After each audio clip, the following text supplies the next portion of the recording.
வெளிமடை ஹப்புதலை வீதியின் நாவெல சந்தியில் இன்று அதிகாலை பஸ் ஒன்று விபத்துக்குள்ளானதில் 30 பேர் வரையில் காயமடைந்துள்ளனர்.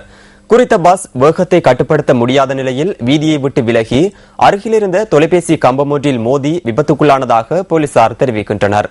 இன்று அதிகாலையில் இந்த விபத்து இடம்பெற்றுள்ளதாக போலீசார் மேலும் குறிப்பிட்டனர். ஹட்டன் டெக்கோயா படல்கள பிரதேசத்திலிருந்து ஹப்புதலை தங்கமலை நோக்கி பயணம் செய்த பஸ் வண்டியை இவ்வாறு விபத்துக்குள்ளாக்கியுள்ளதாக எமது செய்தியாளர் தெரிவித்தார். தங்கமலையில் நடைபெற்ற திருமண நிகழ்வொன்றுக்கு சென்றிருந்த சிலரே இந்த அனர்த்தத்தை எதிர்நோக்கியுள்ளதாக போலீசார் தெரிவித்தனர். இந்த விபத்தில் 30 பேர் வரையில் காயமடைந்துள்ளனர். இவர்கள் வெளிமடை மற்றும் பதுளை வைத்தியசாலைகளில் அனுமதிக்கப்பட்டு சிகிச்சை பெற்று வருகின்றனர்.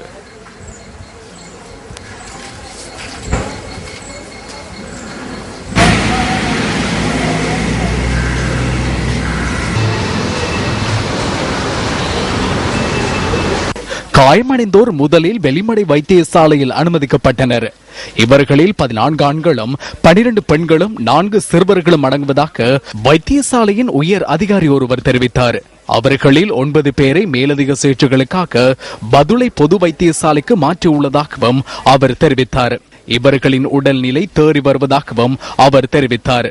இதேவேளை பதுளை பொது வைத்தியசாலையில் அனுமதிக்கப்பட்டுள்ளவர்களின் நிலைமை தொடர்பில் கவலையடைய தேவை இல்லை என அந்த வைத்தியசாலையின் பேச்சாளர் ஒருவர் தெரிவித்தார். இதேவேளை விபத்து தொடர்பில் பஸ்ஸின் சாரதி கைது செய்யப்பட்டு இன்று மாலை வெளிமடை நீதவான் நீதிமன்றத்தில் ஆஜர்படுத்தப்பட்டதாக போலீசார் தெரிவித்தனர்.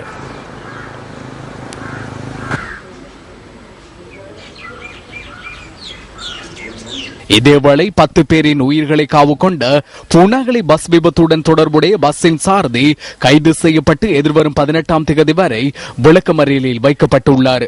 சந்தேக நபர் பண்டாரவளை நீதவான் நீதிமன்றத்தில் ஆஜர்படுத்தப்பட்ட போதே இந்த உத்தரவு பிறப்பிக்கப்பட்டுள்ளது. தேத்தலாவி வைத்தியசாலையில் சிகிச்சை பெற்று வந்த நிலையில் குறித்த சாரதி கைது செய்யப்பட்டதாக போலீசார் தெரிவித்தனர்.